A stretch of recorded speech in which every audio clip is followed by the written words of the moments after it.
ఇప్పుడే జీ5 app download చేయండి. చూడండి మీ ఫేవరెట్ టీవీ షోస్ ఎప్పుడైనా ఎక్కడైనా. డాక్టర్ గారు, ఈ ఆలు నాన్ తయారు చేసుకునే విధానం ఏంటో ఒకసారి ప్రేక్షకులు చూపిస్తారా? చపాతీల్లో పుల్కాల్లో కూడా ఆలు కర్రీ చాలా బాగుంటుంది. కానీ నాన్ కూడా మల్టీగ్రెయిన్ పిండిని తయారు చేసుకుంటూ ఆలూను ఉపయోగించి కూడా చేసుకుంటే ఇది చాలా టేస్ట్ బాగుంటుంది. సెపరేట్ కాకుండా దీనికి తయారు చేసే పద్ధతిలోనే ఆలూను ఉపయోగించేయటం ద్వారా టేస్ట్తో పాటు ఎనర్జీ కూడా బాగుంటుంది.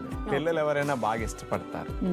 అందుకని ఆరోగ్యకరమైన పద్ధతిలో ఈ నాన్ ఆలూతో ఎలా తయారు చేసుకోవాలి ఇప్పుడు చూద్దాం. పొటాటో నాన్ తయారు చేయడానికి కావలసిన పదార్థాలు: మల్టీగ్రెయిన్ పిండి 1 కప్పు, ఉడకబెట్టిన బంగాళాదుంపలు 3, పాలు 1/2 కప్పు, పెరుగు 2 టేబుల్ స్పూన్లు, కొత్తిమీర 2 టేబుల్ స్పూన్లు, నల్ల జీలకర్ర 1 టేబుల్ స్పూను, తేనె 1 టేబుల్ స్పూను, మేగడ 1 టేబుల్ స్పూన్, నిమ్మరసం 1 టీ స్పూన్, ఎండుమిరపకాయ ముక్క చెక్క 1 టీ స్పూన్, వంట సోడా కొద్దిగా.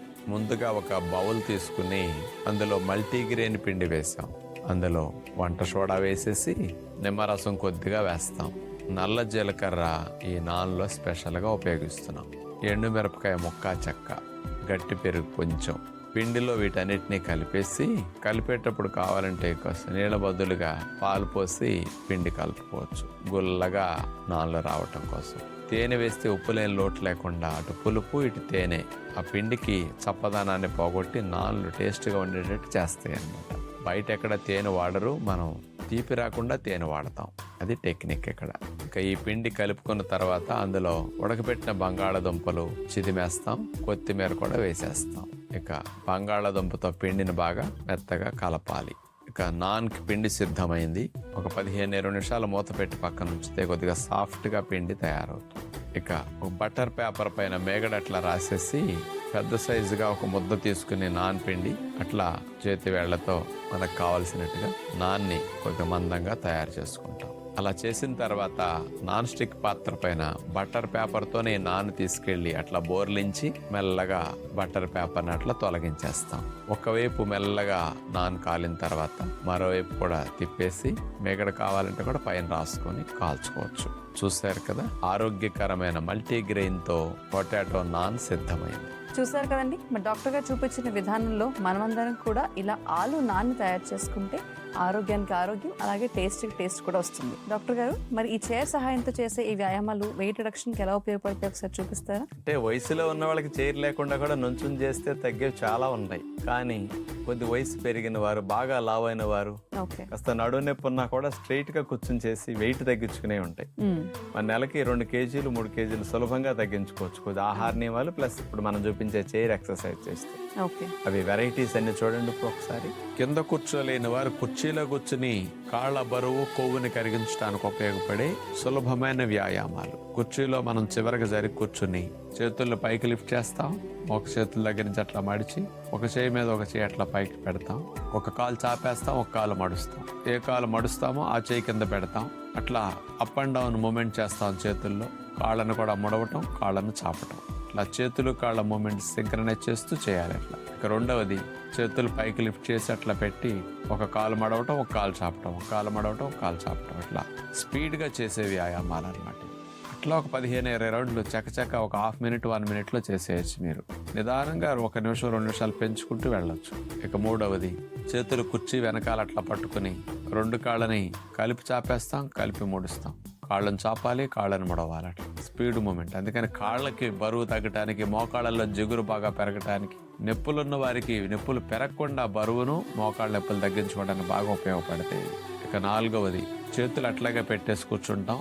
2 కాళ్ళని దగ్గర పెట్టి మళ్ళీ దూరంగా జరుపుతాం. మళ్ళీ దూరం నుంచి దగ్గరికి అట్లా ఎక్సర్సైజ్ లాగా కాళ్ళ మూమెంట్ కంటిన్యూస్గా స్పీడ్గా చేయాలి. ఇది ఎంత స్పీడ్గా చేస్తే అంత ఫలితం బాగా వస్తుంది. తర్వాతది ఇందాటి వలే చేతులు కుర్చీలు అట్లా పెట్టేసి 2 కాళ్ళను కలిపేసి ఒకసారి రైట్ సైడ్, ఒకసారి లెఫ్ట్ సైడ్, అట్లా రైట్ అండ్ లెఫ్ట్ మూమెంట్ చేస్తాం. కాళ్ళని 2 కలిపి చేయాలి. అట్లా కొద్దిగా ట్విస్ట్ చేస్తాం. కాళ్ళని ట్విస్ట్ చేస్తూ మూమెంట్. తర్వాత కాళ్ళని ఒక కాలు మీద ఒకటి దాట వేసి అట్లా ఎక్సర్సైజ్ చేయాలి. కుడి కాలు మీదకి ఎడమ కాలు వస్తుంది, ఎడమ కాలు మీద కుడి కాలు వస్తుంది, ఆనకుండా అట్లా మూమెంట్ ఇస్తూ చేస్తాం అన్నమాట.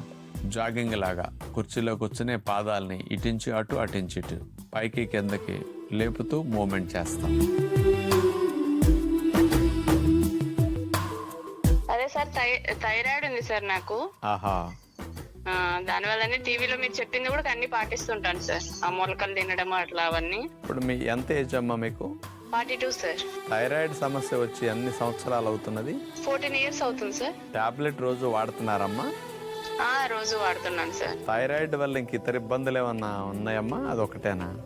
ఉన్నాయి సార్. బ్యాక్ పెయిన్ ఉంది, పీరియడ్స్ కూడా ఆగిపోయినాయి సార్ దాని నుంచి.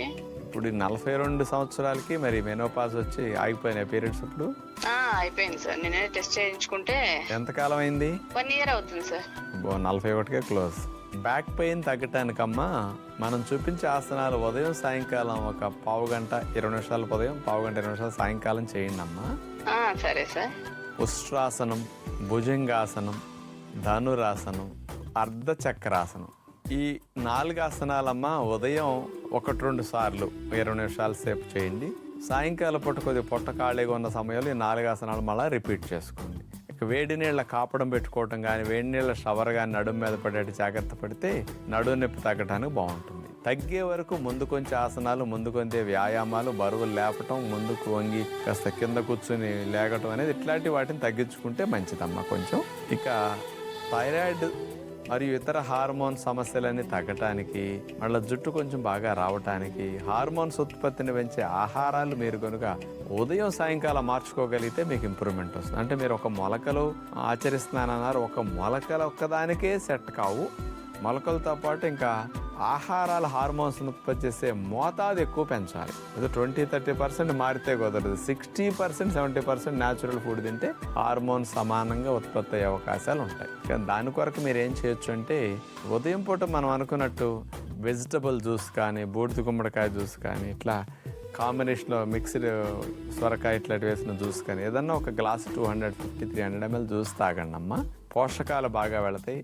దీనివల్ల ఏమవుతుందంటే కొంచెం హార్మోన్స్కి చాలా మంచిది, బాడీలో ఆర్గాన్స్ అన్నిటికీ. జ్యూస్ తాగాక 45 minutes తాగాక 1 hour ఆగాక మీరు మొలకలు తింటున్నాను అన్నారు, అది కంటిన్యూ చేయండి.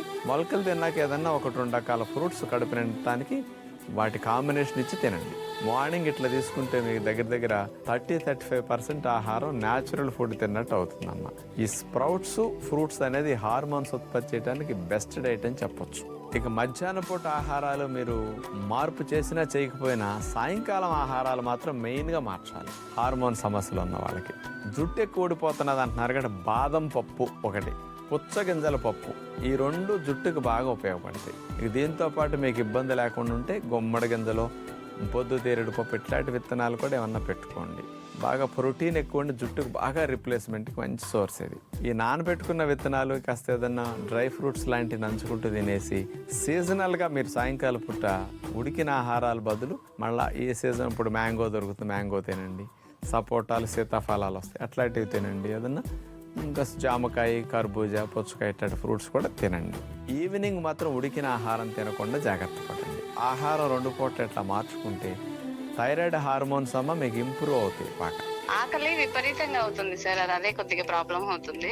ఈ విత్తనాలు తింటే ఆకలి అవ్వదమ్మా, న్యాచురల్ కంట్రోల్ వచ్చేస్తుంది విత్తనాలకి. Okay sir, thank you so much sir. Zee five app download చేసి అన్ని ఎపిసోడ్స్ పూర్తి ఉచితంగా చూడండి.